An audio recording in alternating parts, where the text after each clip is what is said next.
Good afternoon and welcome to Realty Coffee Talk.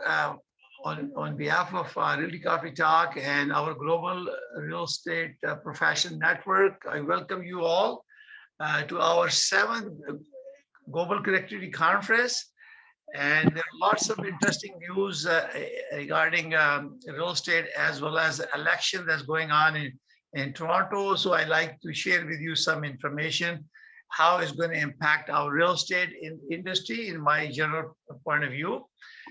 And I'm going to do the presentation, and after the presentation, which is going to make it short, and I will welcome everyone to speak. If there anyone who wants to share any market information, please raise your hand and I'll be more than happy to welcome you, but we will be introducing each of us there. So I'm going to start the presentation to get it out of the way, and then I will start our introduction and networking. So I'm going to share with you my screen.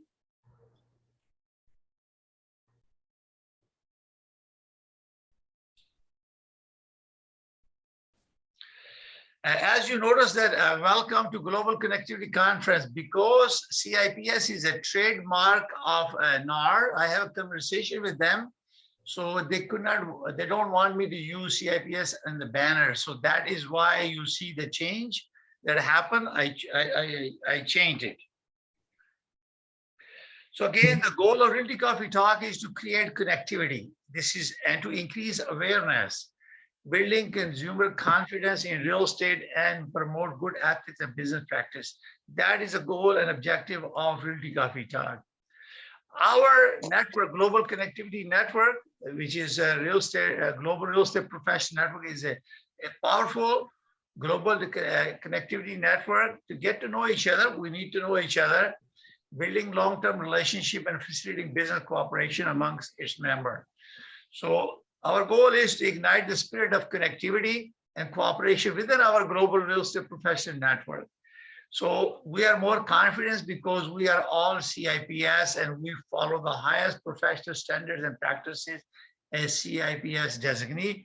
Only CIPS are able to join my network.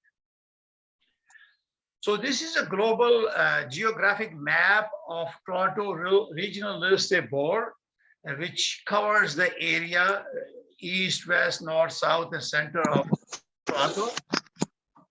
So you can please turn off the mic for now, and so you can share with you.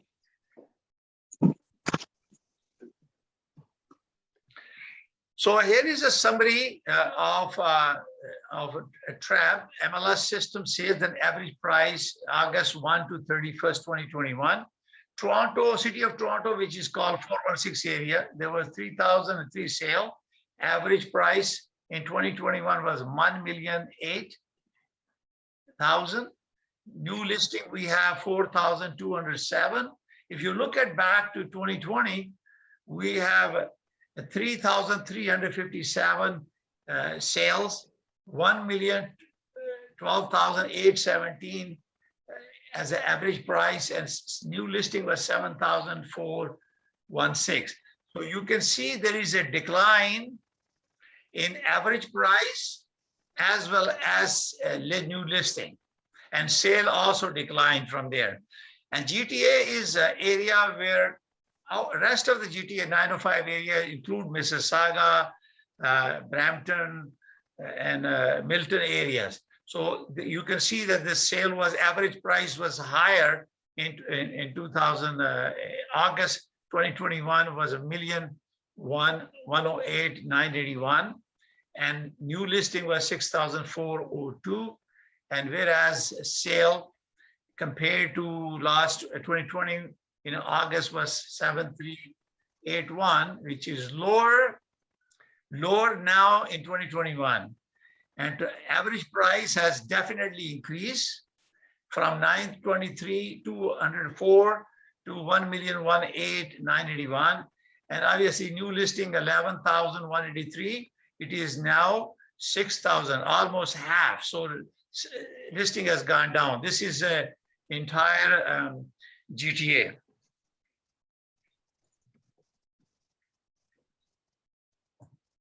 Okay. Now here is a price year-over-year change. Average price, sales system price change, home type. So we can see from here 416, 905, and 416, which is a Toronto, and 905. So if you can look at this change, is overall in 905 was 25.6% change, increase actually, and in 416 is 11.2% in average price change, it increased. And obviously the sale went down 36% in 416 for detached home, and minus 30% in other 905 areas. So Sammy is same thing, minus Toronto was minus 32.2 and minus 27.9 area.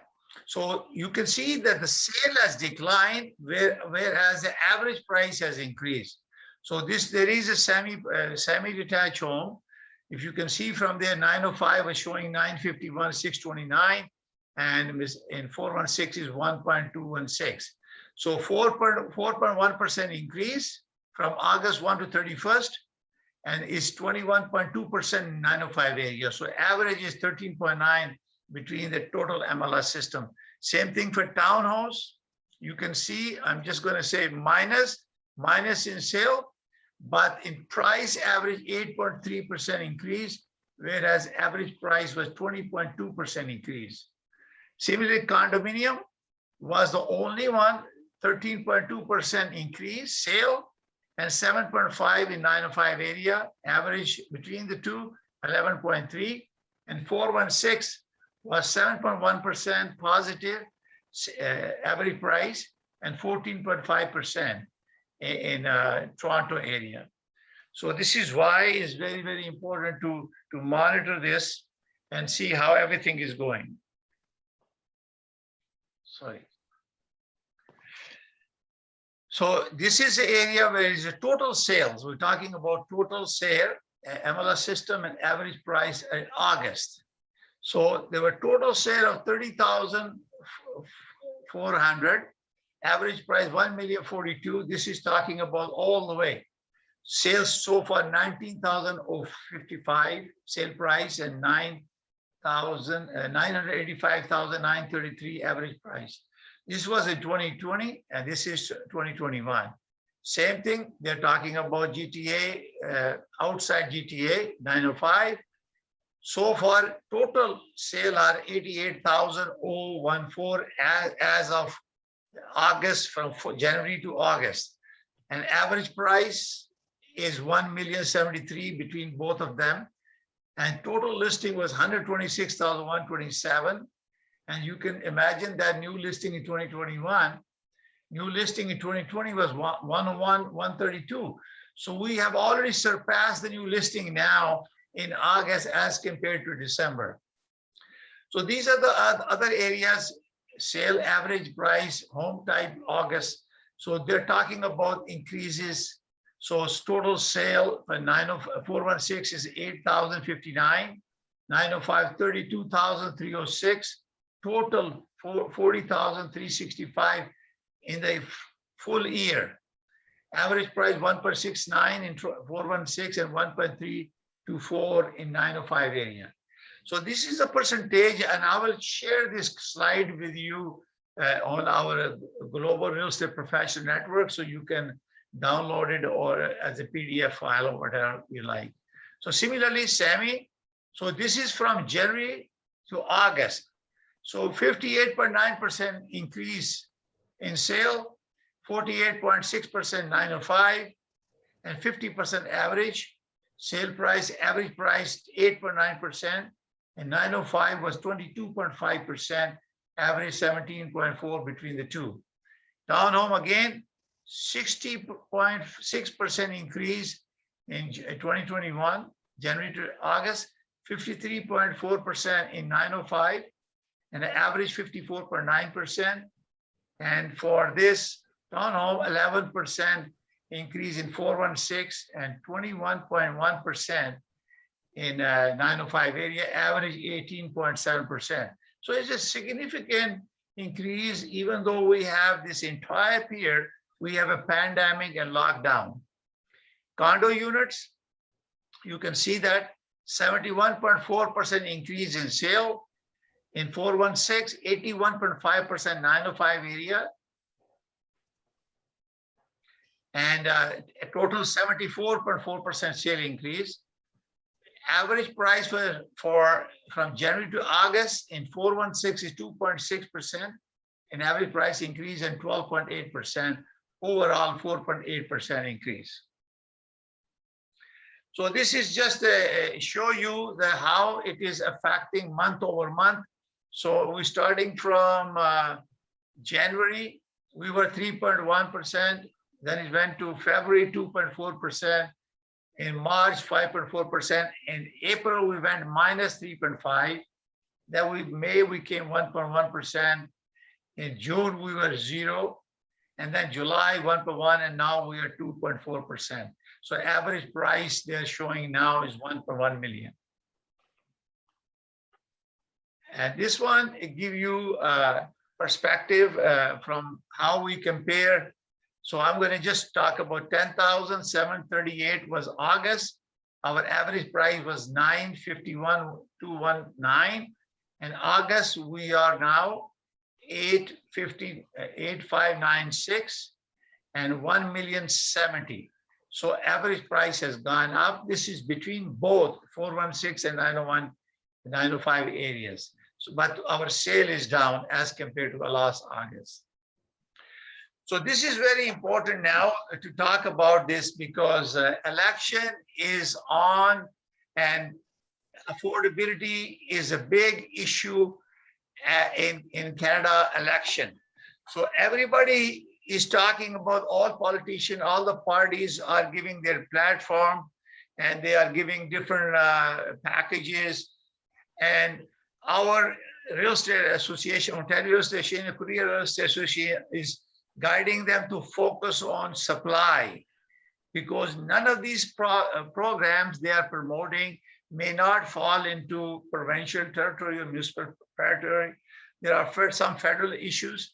So we're going to talk just generally is that affordability is a big issue, and they are going to slash, if the Liberal Party is elected or PC Party is elected, they're going to slash the high insurance loan to value. When you are in a high ratio, they're going to slash the approximately 25% insurance, which saved them almost $6,100. This is what the Liberal Party is proposing. And they're also proposing billions of dollars to provide funding to municipality to increase affordable housing. So there are more information available to us that I can share with you. They're also focusing on anti-flipping laws and taxes. People who are flipping and keeping the house vacant to create this shortage of supply, or people who are buying it and leaving the property empty, they're going to tax them. This is very important. They also want to create more transparency. They want to have a mandatory home inspection and also no blind bidding. Right now, our multiple bidding process is where the price and content of the offer are not disclosed. One of the party, Liberal Party, is saying that we're going to stop to that and allow to share. So we will still have to see if they come into power, and then they decide. They're also adding tax credit to the first-time home buyer. If you are 40 years or younger, and you have, you can save up to $40,000, and you can use that without paying back to CRA. So there's a credit. They're also giving a first-time home buyer credit, $5,000 to $10,000. And seriously, they want to ban the foreign buyers for 2 years on two party lines in non-recreational and residential properties.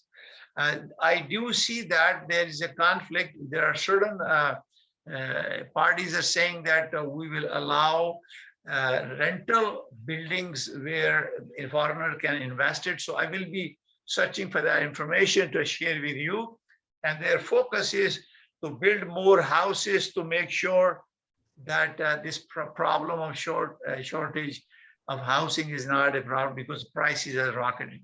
So this is just a small brief. If you have any question, we can talk. So we have talked about this. At this moment, it seems to me that I have shared this information with you. Everyone who was entrusted to me to help you sell or provide you a guidance, I like to have a buyer checklist. So if a buyer goes to in your jurisdiction and buy a property, he should have a basic information what to expect when making a deal or with you.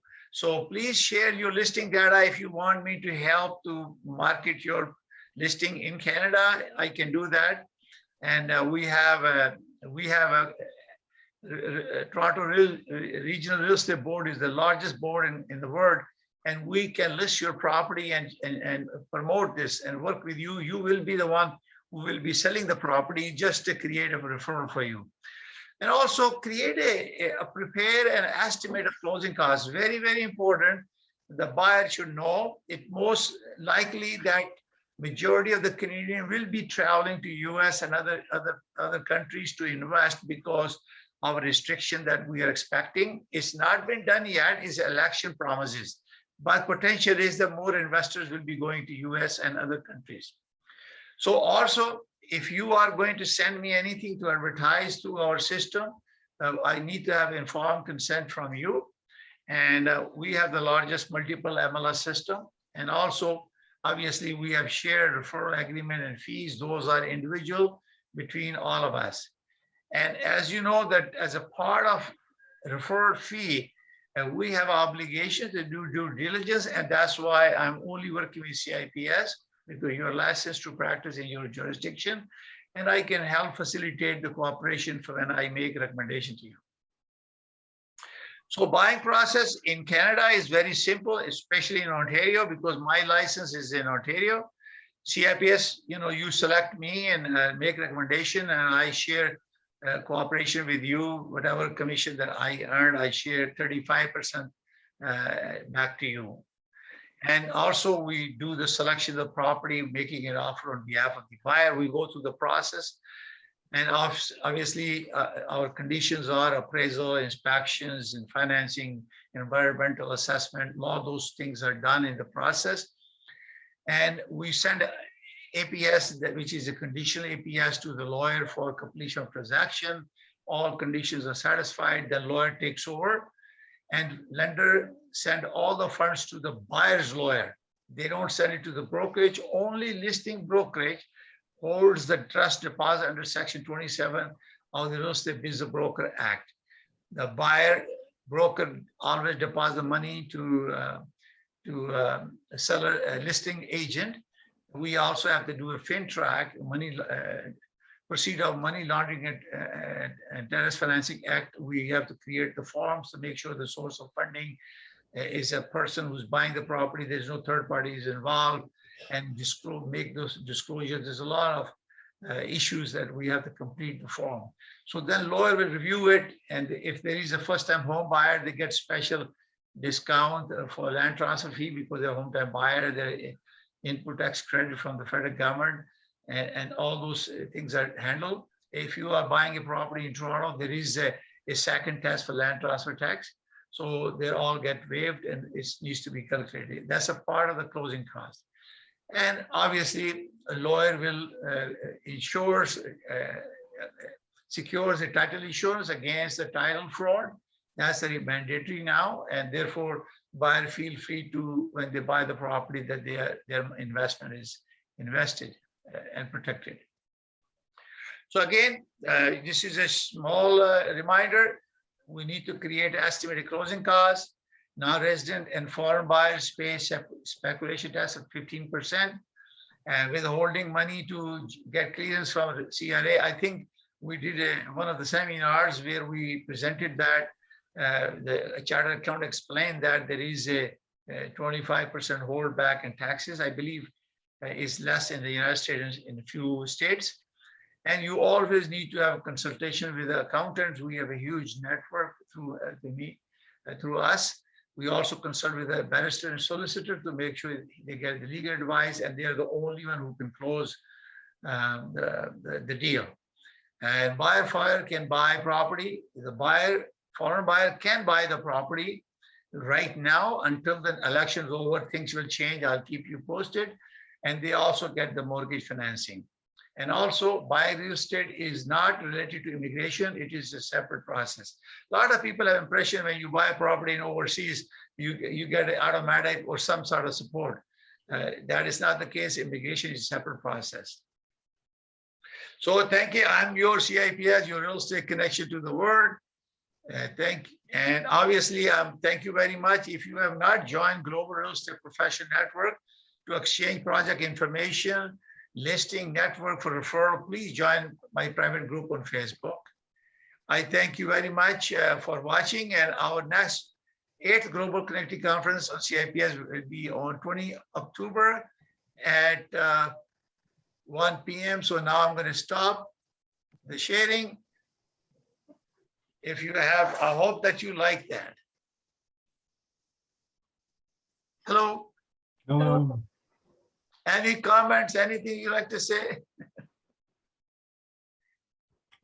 was very clear, everything. Yeah, so I'm going to create a PDF file and also share it our global real estate global network. And if you want to download it, because unfortunately I was busy last 3 weeks arranging doctor back home for my sister who had a cancer. And so I was not able to bring any speaker because also election issue came in the picture. I thought was more important to share with you and talk with you. So I really appreciate your time. Now we're gonna start from, I'm gonna take a first shot of the screen. Okay, screenshot, where is it? Okay. So we're gonna start from Lucia. I'm just gonna go by the screen. And so Lucia, could you please introduce yourself? Anything you want to share about yourself, the business and area, type of business that you're doing, please? Sure. Well, my name is Lucia Bermudez Prado. I am originally from Nicaragua, a Canadian citizen now, and living in Costa Rica after the pandemic. So I am selling properties. I am working in Playa del Coco in Guanacaste, Costa Rica. And I work with the entire province of Guanacaste. And yes. Yeah, go ahead. No, and sales right now are a little bit lower in here because, well, we work mostly with immigrants, with the expats, people who come and buy a second property for vacation. And right now there hasn't been a really good movement in this area, but. So Lucia, you understand the information that I requested that you share with me if you have a listing or something you want to cooperate. If somebody buy a property in Costa Rica, what are the checklists, create a checklist for a foreign buyers, what they expect from you. So that's the purpose of that. So by share, and please share that on our global real estate profession network. If you have not joined it, please join it and share that so you don't need to email anyone. And we can download it from there. Okay. Perfect. I love that because that's one of my problems that I haven't been doing showing my properties globally. Yeah. So let me know if you need any help. I have a calendar there. You can book appointment with me. I can tell you and guide you how to do that. So Okay, next one is Tony. Obrigado. Yes, I am Portuguese. I'm from Madeira, but I started my career, real estate career in South Africa, where I studied and resided for many years. 20 years ago, we moved back to Funchal in Madeira. And I've got a small real estate practice that essentially deals with international buyers. And Madeira is really, and Portugal is on a focus. We are attracting foreign investment and promoting visas at a very reasonable price. There are changes coming up at the end of the year. And in Madeira, we're looking for international buyers from certain countries such as US who want a second residence. The time to get in is now, because as from January 2022, in Portugal, mainland is restricted in terms of location. They promoting more the islands for the residency status. And you can start off at €500,000, which is approximately $500,000. And I'd be willing to, this is my first time in this conference, and I'm sorry I have missed others, and I'd like to invite my colleagues if they want to network with me. I'm looking for buyers. I'd like to advertise my portfolio through you, and we will talk after this seminar. I'd like to talk to you further about that. Oh, absolutely. This is where I feel that, we have now narrowed down more and more our friends who are joining and connecting. I feel they are more excited about converting our relationship into a business collaboration between all of us. And that's why we have this CIPS designation. Only CIPS can join this conference. I have not allowed anyone. I have hundreds of thousands of other realtors, but only CIPS I will cooperate, because this is the power we have created. And so I thank you very much. So I'm going to post my Calendly. You can set up an appointment. I can give you a Zoom link. We have one-to-one conversation. I have done with quite a few friends already, and we are progressing toward making sure. The most important thing is creating a bond between us, creating a trust. And good thing is, professionally, we're all CIPS, so there is no issue about doubting anybody's jurisdiction capability. We're all qualified professionals. That is the power we have as a CIPS. So Adriana, I thank you very much. Adriana, please introduce yourself. And Thank you so much. I am Adriana Martinez from Minnesota, and originally I am from Mexico, so I am your connection to Mexico as well. But Minnesota has become a very nice destination by choice now that unfortunately the climate change is very predominant. We have longer summers in Minnesota, and many people are coming here to live. It's a beautiful place. We have lots of lakes. It's called the 10,000 Lakes State. So it's beautiful, beautiful Minnesota. So I am at your service, and just let me know whatever you need. I am a CIPS and your connection to Mexico as well. So Adriana, you understand the checklist that I talked about it. It is already on our Global Real Estate Profession Network. You can download it from there. If you need any help, just book a one-to-one, because I need to take this relationship to actually working on projects and actually listing. And one-to-one conversation I'm doing is, last 3 weeks was really busy for me, but I'm very happy today because it was good news from back home. I will send you an email and we can arrange something for sure. So I will send you a link. So please share your contact information, email. It's very important to have email and cell number, because I put it on my WhatsApp group and I can call anyone through a video call, because this is very important. So let's move our relationship to the next level. Sure, thank you. Frank Mcmanus is a good friend of mine and a very senior professional. So Frank, your turn. Well, good afternoon, everyone. I hope it's afternoon where you are. If not, good morning or good evening. My name is Frank Mcmanus. I am a realtor, CIPS, and a whole series of other designations as well. I'm located in Ormond Beach. I cover from Palm Coast down to New Smyrna Beach and back to Orlando, Florida. And I just wanted to share here with the group that I'm a member of the Orlando Global Council, and we have a trade mission planned that I wanted to share with everyone. It is starting on October 1st and runs through October 7th, and we're going to Belgrade, Serbia. While we're there, we'll be attending the Global Real Estate Summit.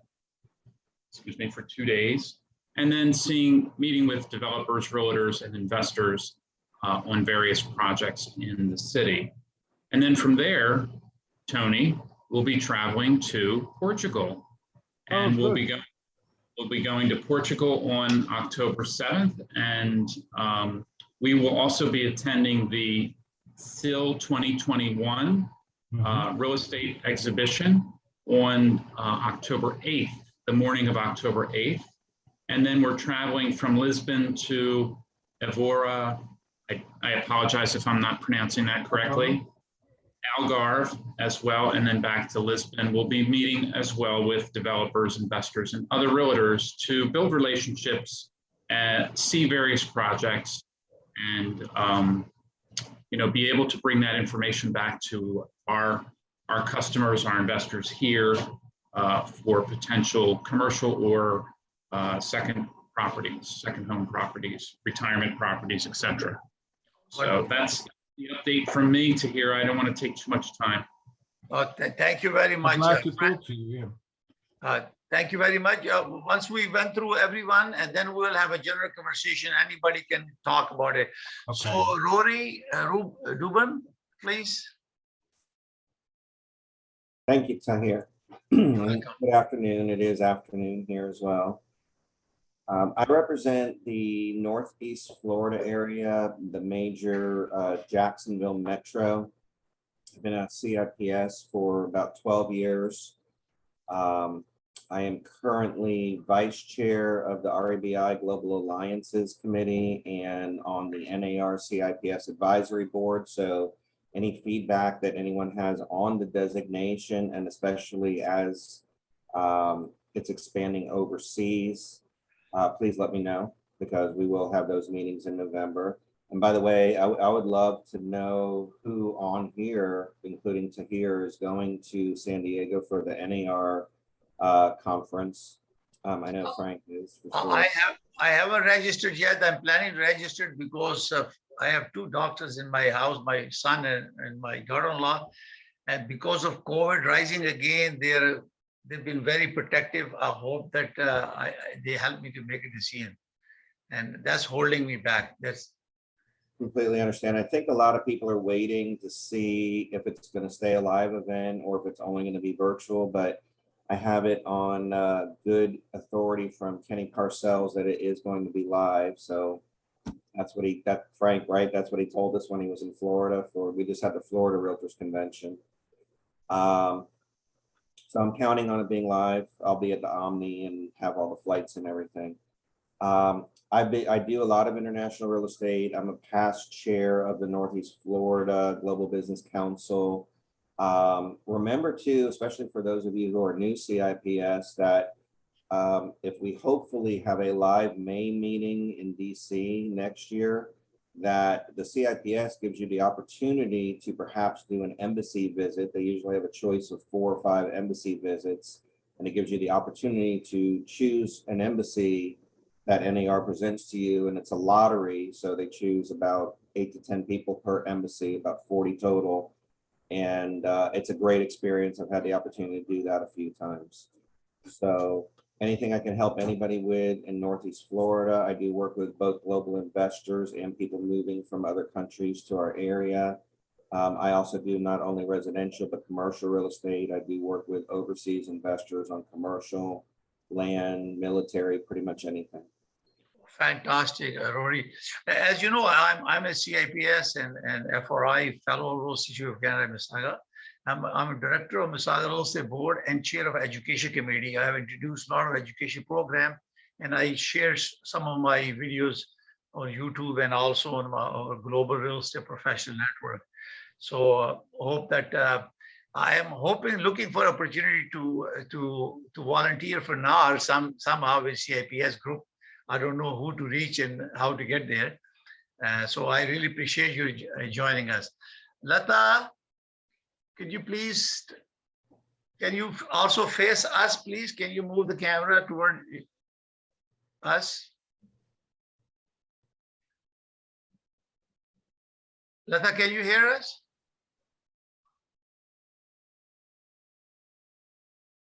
Okay.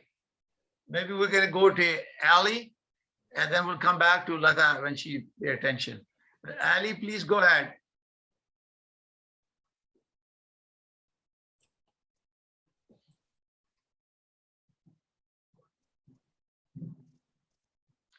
Ali, can you please, okay. Ali, can you turn on the mic? Unmute it, please.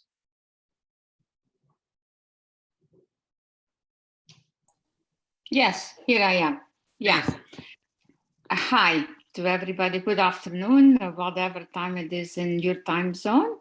My name is Ali De Winne, and I work in the lovely Toronto. Everybody pretty much knows that Toronto is in Canada. So I work primarily in condos, high-end luxury condos. And I work together with embassies, and I've also worked together with NATO, primarily for people that are coming in NATO for 1 year. So I just recently, fairly recently, got my designation for CIPS, and I hope to attract more international buyers. Apparently, from what I'm hearing, there are a lot of international buyers that are going to be coming to Toronto or to Canada. I heard the figure of about 240,000 people that are going to be coming to Toronto, to Canada. Hopefully, 150,000 will be coming to Toronto. So when these are most of them people that are well qualified.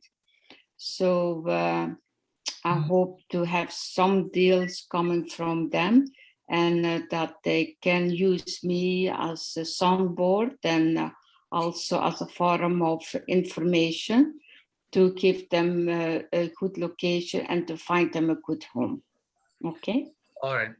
Thank you, Ali. Now I'm going to ask Lata, could you please speak? Lata, your turn, Lata. Hello. Yes, please go ahead.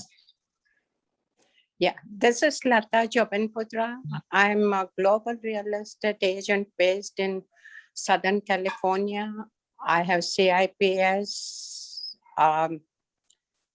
in addition to ABRs, SRES, and I know quite a few Indian languages, so that is my strength.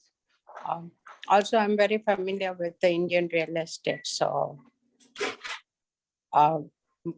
you can reach me at 714-381-5425 or latanj@gmail.com.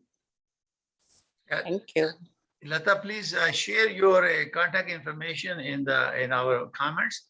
And also, if you have not joined our Global Real Estate Professional Network, please join it on Facebook. It's a private, only for CIPS.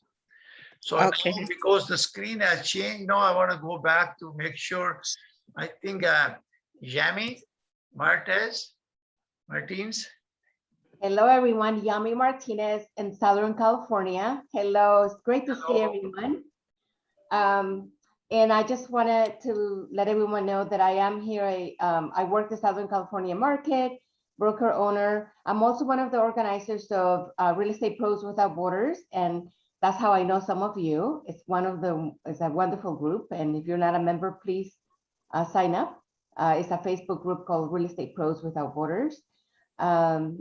Also, I just put on the chat box a flyer. I am the chair for the Global Business Alliance at Orange County Realtors in Southern California, and we are having our global forum, our full forum. It's global. It's going to be this coming October 14th. Starts at 11 a.m. Pacific time and it goes until 2 o'clock. And we're going to be featuring Portugal and Spain. So for those of you who cannot make it to the trade mission to Portugal, please join us. Oh, I noticed, Lata, you have to mute yourself because it's I'm hearing the noise. Please, everybody, turn off the mic until she finishes. Okay. So, so I was saying we're going to have our NAR partners from Portugal and Spain. It's going to be a wonderful event, a lot of education. So please join us. I'm also one of the founding board members of FIAPSI USA here in Southern California. So thank you. I already put my information on the chat box as well as the flyer for the Orange County Realtors Fall Forum. Thank you. And I'm delighted to be here, delighted. So tahir, thank you, Yami. Our goal of Global Real Estate Profession Network is not really about the trade mission, is about actually creating a relationship one-to-one and building that relationship and doing actual helping and cooperating with business opportunities. So let's assume you have some listing that you want to sell, you seek cooperation. We're not in a tour or other development. We are trying to do business actually, right? So it's a part and parcel. We appreciate that. And you can post on my Global Real Estate Profession Network is strictly for CIPS only. So now, Natasha, your turn. Thank you very much. Thank you.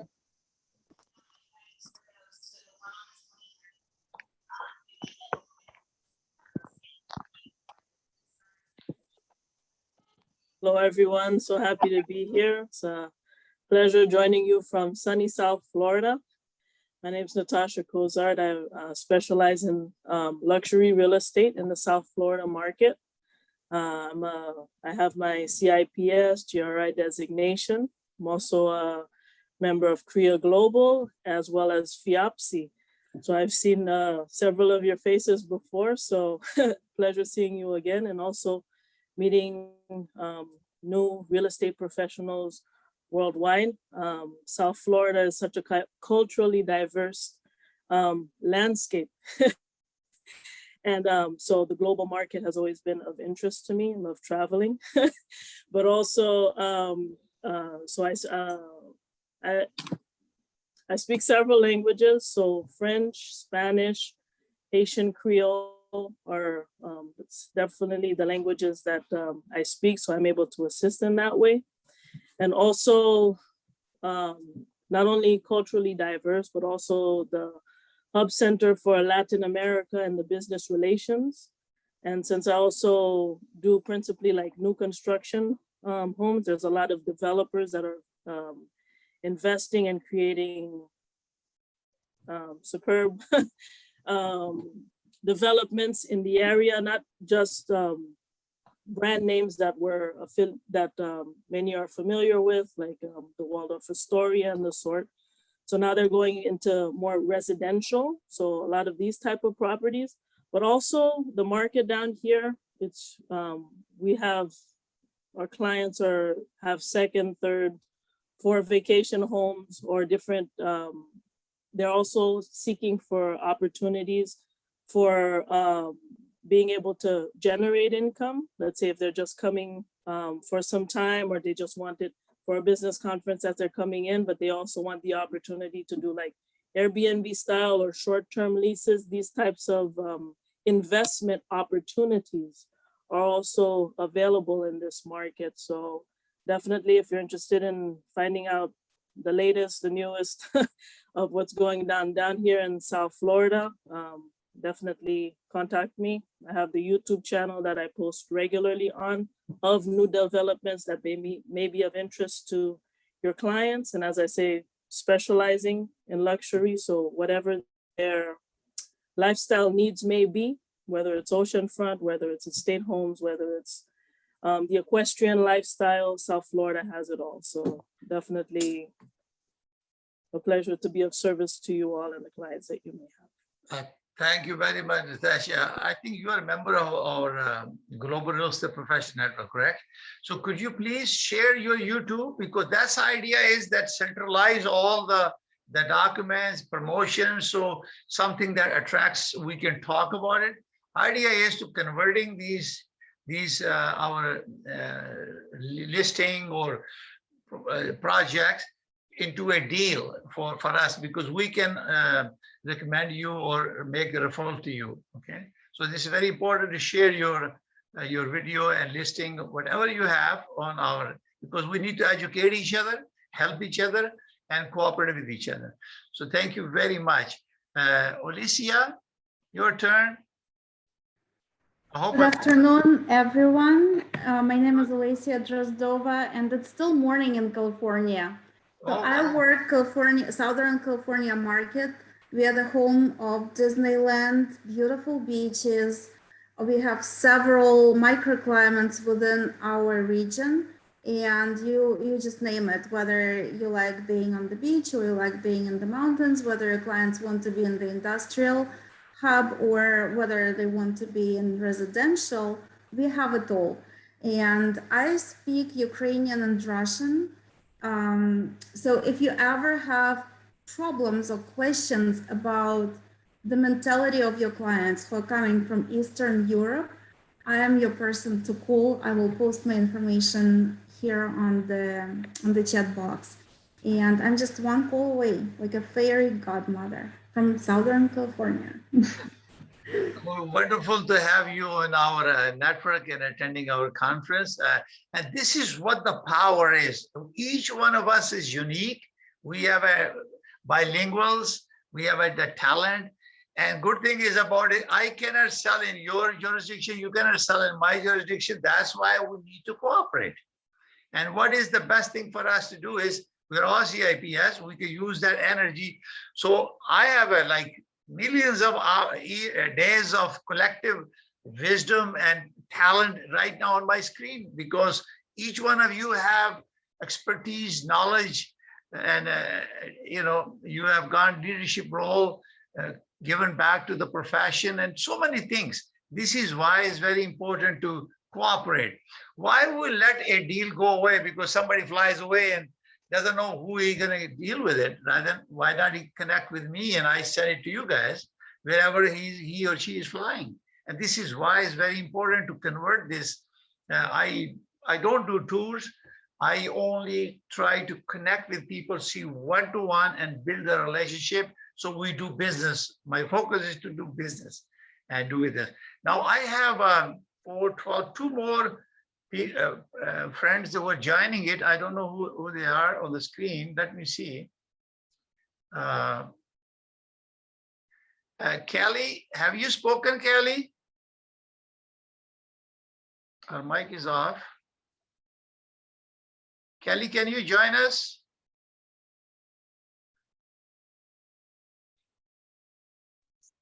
I will join you next time. I have workers replacing windows.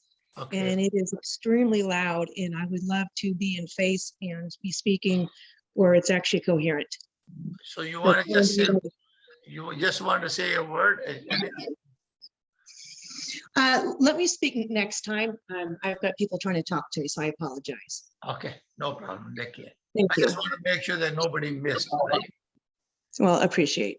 Yeah, thank you very much. So I think we have everybody spoken. So let's have a general conversation. You guys turn on the mic, and anything you want to ask, you want to say, you want to share. As you know, I own a small brokerage called City Pro Realty Brokerage.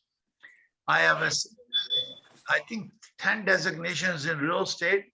FRI, Fellow of Real Estate Institute of Canada, is the highest in real estate, and I just been recognized as a JB Weber Award on June 9th, highest real estate professional across Canada. I'm expecting my piece of the gift on dinner on November 30th, because of COVID, it was all virtual.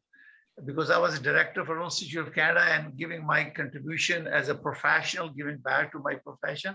So Real Estate Institute of Canada is one institute that only focus on leadership and designation program. They do also offer CIPS and other program, but FRI is the highest designation they have. And then they have a certified real estate professional designation, which also I have. And we deal with the commercial and residential. We're a boutique. My daughter is a realtor. My wife has joined us a realtor also. And I have 2 other brokers. One is a lawyer, and very small, but we have a cross-Ontario network that we are working on. We believe in quality of service. So our trademark is value through service. And we created benchmark that you have to be honest, you have to be professional, you have to have integrity, you have to be competent and provide professional ethical services. So if you ever need any help in Toronto or Ontario or GTA, you feel free to talk to Ali. She's also in Toronto. I am also instructor at Misada Real Estate Board. We have, since I started my program, we have more highest growth in membership in Misada Real Estate Board since I became a chair of education committee, and is more than 135% from last year to this year in COVID. You will believe it? So we have a team here, and our focus is education, education, education. And then now I'm learning from all of you, and that whatever I learned from you, I share with other people and through my network. So anybody else want to add? Rory, go ahead, Lisa. I want to ask a question. So we talked about the conference coming up for NAR in San Diego, and I know we usually pull a large international contingent. And I've heard, especially because of COVID, that the travel restrictions from Canada are even more severe than most of the states in the United States. So has anybody heard, because you guys represent a large part of the globe, that maybe attendance is going to be down for NAR from people that would have visited from other countries, ambassadors, et cetera, for NAR? Is that going to be curtailed quite a bit, or are you hearing that people are still planning on attending? I just have a conversation at the board meeting. We had some issues day before yesterday, and they were telling me the three president, the vice president, and immediate vice president was registered, but they're not going because of COVID. Our board employee got sick about 3 weeks ago, and we have to cordon off and sanitize it. And two went to hospital. One went to a hospital. The CEO went to a hospital. So this fear of unknown is not knowing your enemy is in the air is the concern for everyone. And especially a little bit elder group. I'm getting close to 70 now. I'm 69. And it is more with a little bit diabetes and blood pressure and other issues. So it's become more vulnerable, and there are very strict policy. Luckily, I got a COVID. We are certified, but still the chances are there. They lock you up or they keep you away for 5 days, keeping away from the work and things like that. Is a lot of things that concern everybody. And now we are talking about COVID 4 wave has started, and uncertainty is the problem. Go ahead, Natasha. No, I said I think that's definitely something that could be addressed, like for event planning or those that are organizing these events, to address the concern.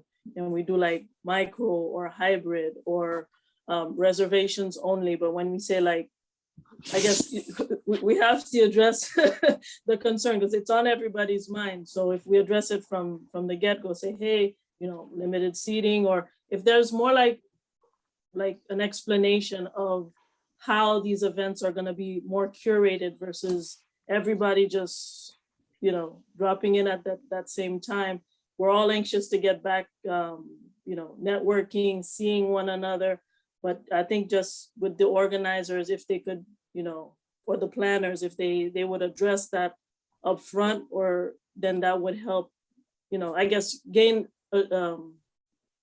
create assurance with those that are attending that, there are things being put in place, whether, whatever options they may choose to have, but that may with time help increase in attendance for these events. Yeah, I think Frank can tell us because he's taking the tour, and then also Yami, tell us what arrangement that you guys are making. Is it physical or the virtual?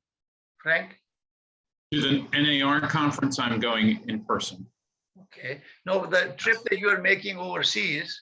Oh, I'm going in person. It's an in-person trip. So you're satisfied with the arrangement they have, or? Yes. They're taking all the necessary precautions. They're instituting social distancing. masks are required. They have hand sanitizing stations. They're sanitizing the area, the venues, the hotels, all of that's been assured, as well as when you travel over there, as probably most know, on the airplane, you have to, in the airplanes, you have to wear a mask the whole time. Prior to departing, you have to have a negative PCR test 48 hours before your departure time. And that's leaving each country. So leaving the US, I have to get a PCR. Leaving Belgrade, Serbia, I have to get a PCR. And then leaving Portugal to come back home, I have to get another PCR test. And that's just everybody, whether you're vaccinated or you're not vaccinated. Frank, may I talk? I'd like you to try and visit Madeira when you are over in Portugal. We're part of Portugal, and we are an hour and 15 minutes by plane from Lisbon. It's a small island, and we've got a lot of nature close to the sea with beautiful sceneries that you should visit. I essentially specialize in second home and retirement. And now with this visa coming up to Madeira, it would be of your interest to come here. We've got it's a small island. The population is small. 80% of the population are now vaccinated, and we've got it under control. And they're talking about the third vaccine coming up. We can't afford, we live from tourism, can't afford to have no visits, but they're very strict, and that we've got it under control. There's no way that this COVID is it's going to stay with us, and the climate changes. We're in the middle of summer, well, right at the end of summer, and we've had extreme temperatures where the normal it's 25 right through. So I'll have to, Tony, why don't you share your information with me, and then I'll have to check the travel restrictions. I know that there were some additional restrictions if you go to the islands off the coast there. So I'd have to just double check that and determine if that's a viable option, because I do have time on the end of my trip. So I was planning some other things, but if that's an opportunity and it's okay to travel there, then it's very beautiful. I've been to the States when I lived in South Africa. I actually went in '79 to the first World Convention organized by the Institute in Johannesburg in 1979. And I went to Maui and Miami. We stayed there for over a month. 1 rand was worth more than $1. And it was beautiful. I really enjoyed it. And I have a great respect for the professionalism that America has brought into this industry. In Portugal, we are on a threshold. We have no MLS. It's still like driving a car in a country without signals. But I've been driving here for 20 years and avoiding accidents. I was the first CIPA when we relocated from Johannesburg 20 years ago. I only needed to do the CIPS, and in Portugal they didn't know. I phoned the institute in Lisbon. They knew nothing. I had to go to Spain, and I haven't really utilized, but I've been the first member, CPIS member in Portugal. They now give the course in Portugal, but yes, I haven't really built my network, but I'm anxious to, because I renew my license, I attend conferences, I try and stay up to date, but I haven't really utilized to the full extent. Very good, very good. This is very good. So, Yami, you want to share something about your conference, that what arrangement they have made, and our members who are going, they're going to be feeling safe? Yes, in our case, it's going to be virtual. However, we did have a dry run this week at Spain, and they communicated to us that in the past, about 70 people will come, realtors, international realtors will come. This year, they're planning on 2 individuals coming, the CEO and the president coming to San Diego if things don't get worse than where they are right now. Also, the NAR, Alex, stated that when we had him at Real Estate Pros about a month ago, he said that there were about 30 countries that were going to come in. And now he says there's only 23 countries coming. The majority of the international realtors coming are from Canada because other countries have a little more strict, I guess, rules or guidelines. But ours is virtual, and then we'll have the next dry run with Portugal, and let's see what's going on with them. But it is a substantial decrease in attendance this year, and I'm planning to be there for the whole week, hopefully. So is a whole 1 week conference? Well, I would like to get there a little bit sooner so that I can mingle with some of the people who are coming from other countries or coming from other states. So yes. Actually, I was very excited to come, and I'm hoping that I'll be able to come. And because of this COVID and by luck or whatever it is, I got 2 doctors in the house, my wife, my son and his wife. And I'm the oldest person in the family, and they tie me up. I was tired for 18 months, really didn't go anywhere because we have a lockdown actually. It was lifted, now we start going out. But we had scheduled a small barbecue in the backyard and about a month ago. My son canceled it. No, we don't want anyone, because they also go to the hospital, and they don't want anyone to come here and get sick, and it has a repercussion because they are in a family physician business. So I think unless we have anything else to say, I really appreciate you all coming. My goal is to make sure we connect and do business with each other, learn about each other, what's going on, what you need any help from me, please. I am going to post my calendar. You can set up a time and you have a 30-minute conversation with me. I can send you a link.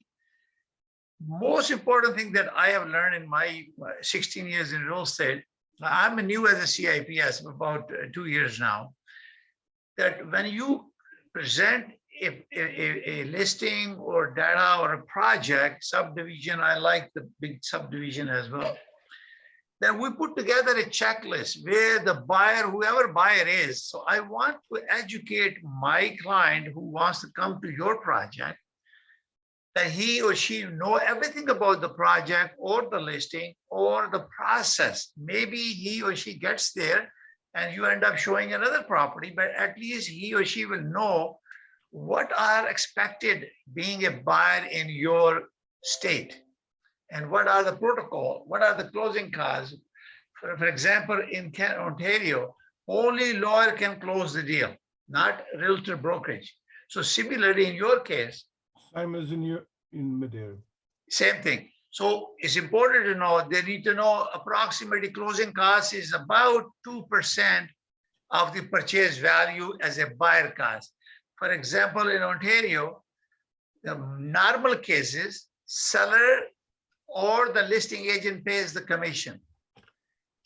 And the cooperating broker, if there is a difference between what buyer has agreed on BRA and what the seller or the listing agent pay, and the buyer has to pay, normally we forgive them. We don't ask for small discrepancy in the commission. But these are the things that you mentioned there: property taxes, land sizes, what's going, when we talk about CMA, comparative market analysis, we talk about property taxes. Is it quarterly, monthly, or whatever? Land transfer fee, how much is that? Or any normal lawyer fee for closing the deal, how much approximately? These are all approximate for education purposes. Home inspection costs in $400 to $1,000, depending on the size of the building. I'm talking about residential. Similarly, appraisal, sometimes the lender will want you to do appraisal, they pay for it. So appraisal will cost $350, $400 to $1,200, depends on the size of the house. And these kind of things, if you can create a checklist for the buyer and share on that Global Real Estate Profession Network, you don't need to email me. I don't need to email you. We can inbox in each other's and we can share information so all members can have the access to it and we can use it. And also on the, sorry, go ahead, Tony. In Portugal, having worked, having been to the States and we in South Africa in the old days, we followed the states to the full, and we had a code of ethics, MLS, and everything. And to be an estate agent, you had to know about law, you had to be able to formulate a contract, have a contract signed, everything. Here in Portugal, we're working with old laws. No trust accounts, deposit monies go direct to sellers, and it's dangerous because if the mortgage is higher than the market value, where do you, and I've seen terrible things here with deposits and a few other things. That the laws are very old. They're not consumer orientated, and one has to be careful. You have to be able to be careful. You got to have somebody managing the transaction who understands that nothing could fail. And this is why it's very important before we do transaction. I did a show on this, dealing with the foreign buyers. And I talked to the registrar at midnight. He replied to my email. He's so good. When you are seeking a compensation or referral fee, the consumer protect that you have done some kind of due diligence. And we have a Real Estate Business Broker Act. It's called REBA 2002. It was amended by TRESA, Trust and Real Estate Services Act 2019. Now, I tell you just recently, the Real Estate Council, which is a regulator, sent out a instruction to people. I've been teaching this for 2 years now on my network, that if you see a property that meets the need of the client, but you don't show it because he's offering you lower commission, you can be penalized for $50,000 for transaction and $100,000 to the brokerage. So I did a last episode, how real estate commission works. You should watch. I just posted that my video, Realty Coffee Talk on Global Real Estate Profession Network. So we've been teaching about ethics and professionalism. So therefore, in our BRA, Buyer Representation Agreement, it says that if my brokerage does not get the commission from the listing agent, a brokerage, or the seller, you pay the difference.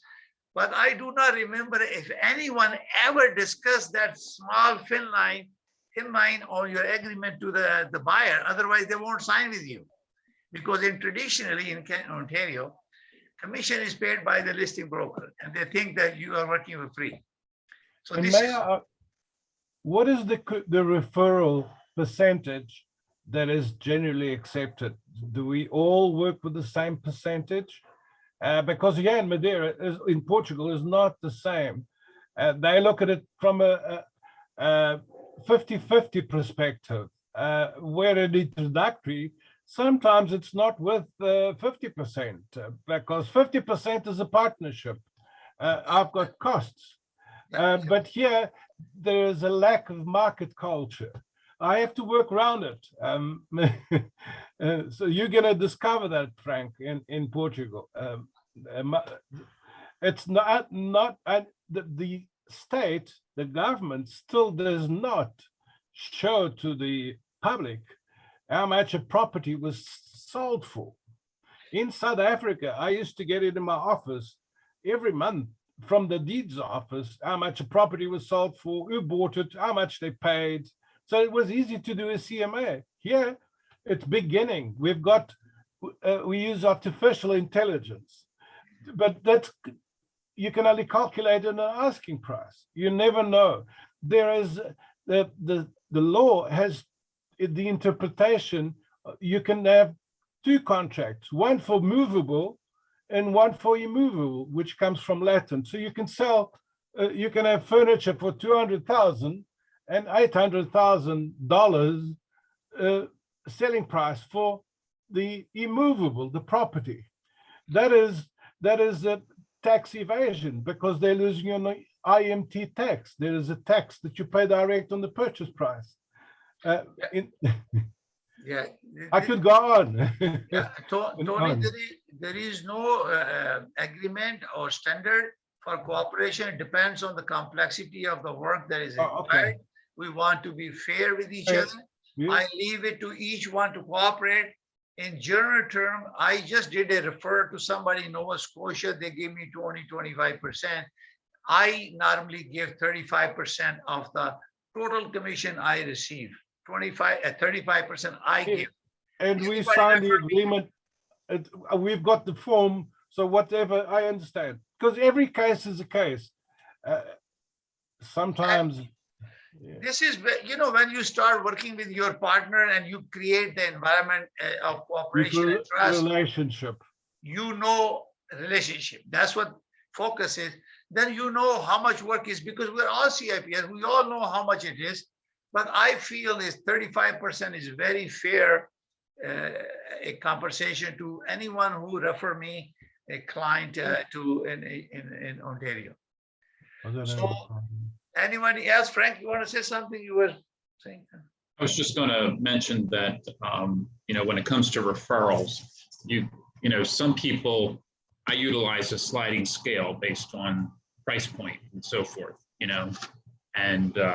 and then also some other factors relative to complexity. So it's not just a flat, I don't just arbitrarily establish a flat 35%, 25%, 20%. I do some intelligence on it before I set it and negotiate that with my counterpart. Yeah, sure. Yes. Just as a suggestion. The average commission, the accepted commission here is approximately 5%. There is one franchise that have started recently in Madeira, and they aim at 6%. Sotheby's, I think, are working 6%. But 20 years ago, they used to talk about 3%, 1% commission here. It's getting better because NAR is now represented in Portugal. I've been fighting all these years with the Institute in Lisbon to go to America, to go and learn like I did. I'm so proud that I learned the industry at a young age and I had a positive influence. And it's now on the threshold of getting better. And we're going to take over the industry because the association, the state here wants to get into everything. They must create the environment for us to swim. Okay. All right, Tony, Natasha wants to say something. Go ahead. Sure. Just like, we're talking about, lead quality and all of this plays into it. But also the thing is, like, especially we're talking about global connectivity. And when we're talking about, okay, we agree on a percentage, but then if the money is going overseas, then the US regulates the amount that can go out without taxes. So it depends per circumstance. Like, are you gonna carry it? Because in South Africa, I'm busy applying to immigrate financially from South Africa. And 20 years ago, they were abolishing exchange control. They've tightened it more. So it is a nightmare because they have, having lived there, I obviously invested in property, but now I'm 69 like you. I'm getting all and I lost the property. They set it alight. I could not believe when I went to the States in 79, driving through certain cities that people could set buildings alight. It's happening. All right, Tony, I just want to add something that in Canada, in Ontario, because we have jurisdiction in Ontario, normal people, it's not an industry standard. Normally, a buyer get 2.5%, okay? Because of new competition law, it allows people to offer low, and some people are just mere listing, give you 1 cent. So you're gonna get 35% of the 1 cent. 1 cent. I don't get 6%. Buyer always give maximum is 2.5%. Residential or commercial, mostly commercial, high value 2-3 million is about 2%, 1.5 or 1.7. And normally in residential is 2.5. Some people 2%. Some are flat fee. Some very weird thing happened. We have two type of brokerage. They offer. They have so many members and their fees are low, and they charge sometimes work for free, and some are I professional. don't work for free anymore. 5%. So this is why we are working with people who are CIP as a professional. We keeping that standard of service, highest level, professionalism. We're not saying that they don't do that, but quality of service deteriorate. If you cannot defend your commission when you provide any real estate services, how are you going to defend the selling and purchase price? Somebody can explain me. Yeah, I try and work with people who only have a need to sell. Tony, Lucia has wanted to say something. Yes, in Costa Rica is totally different than in Canada. We cannot do a CMA in here because there is not a way of doing the comparative market analysis. Everybody price their property the way they want. That's the first thing. We don't have a board. And a lot of the realtors that come here, very sadly, come and take advantage of the people that come to buy properties. So to avoid all those problems, what I did was I make a team with one of the best lawyers in Costa Rica. It's a big, very reputable law firm, and they do everything, you know, because there are too many little things that can vary in here and can become a problem. See, for example, people sometimes sell properties that don't belong to them. That is same as in Portugal. Yes. And this is why it's very important consumer law of the country. When you are making a refer to people, make sure they have a consumer law to protect the consumer.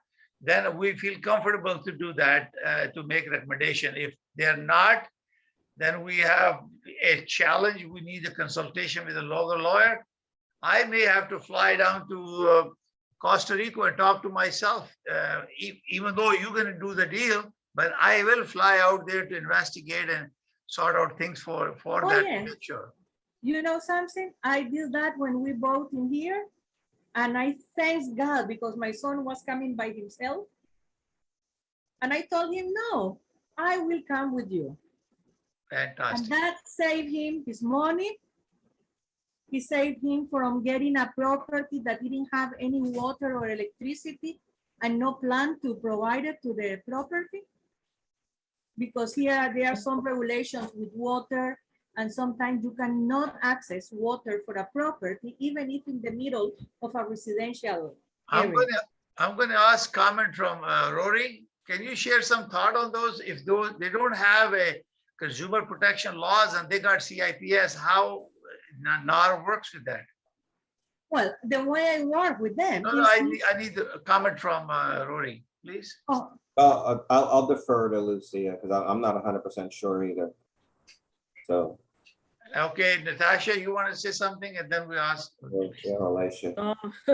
Just to see, all these are the nuances of global business, and as we know, realtors, we're not lawyers, we're not. So having a team of resources available to be able to address that, like, okay, hey, yeah, I have a real estate lawyer, I have a tax preparer, so growing and connectivity, networking, all of those resources that our clients are going to need. and so, as professionals and having these conversations, part of being a good professional is knowing how to communicate. So we don't want ourselves feel gypped or whatever, or our clients either. It's true. Let's have the conversation. I like to manage my transactions and drive through all the imperfections. And most important, both clients, the client must be satisfied. Sorry, Frank. Okay, go ahead. Tony, you finish because Alicia want to say something. I'll be very quick. I think that consumer laws are very different even within the United States, depending on the jurisdiction. I'm not sure, I don't know much about Canada. However, from my observations dealing with the local and national associations in Eastern Europe, and that probably applies to many countries. A, they don't have licensing, and without licensing, there are pitfalls, and you have to be very aware of that. B, the consumer protection laws are very different, absolutely. So if you're referring someone into a different area, definitely just get to know the person you're referring your client to. And I did fly to the Dominican Republic when my client wanted me to help in marketing. I got on the plane and physically flew there to check who we will be working with locally and shake hands and basically make up our mind. On a positive note, for those who are in the United States, I believe from my personal experience, buying properties in other states, California has the most strict consumer protection laws. I don't know if it's positive or negative. Well, it's positive for California buyers, for sure. It's negative for the sellers and for us professionals. We need to be aware of it. But again, the good thing is that we are all connected.